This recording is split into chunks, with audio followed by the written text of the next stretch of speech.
ثم يؤتى الثالث، رجل فتح الله عليه من الأموال، أعطاه الله الأموال الكثيرة، أعطاه الله عز وجل من النعم التي لا تحصى.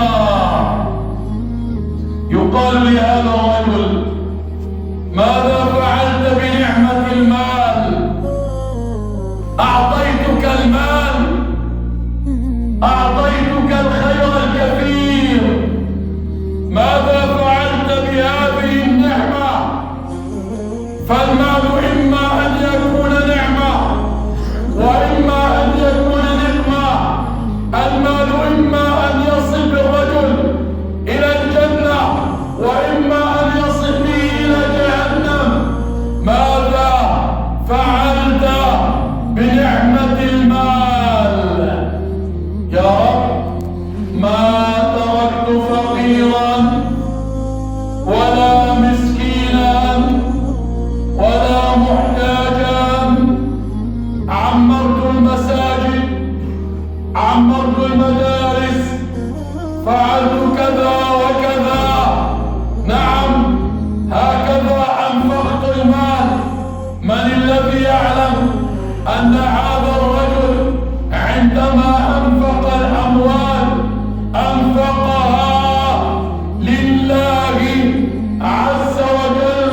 من الذي يعلم أن هذا الرجل عندما أعطى الفقراء، عندما أعطى المساكين، عندما أعطى المحتاجين، أعطاهم من أجل الله، أعطاهم لأن الله عز وجل أكرمه بهذه النعم، فصار يدفع ويعطي الناس لا يعلم إلا الله.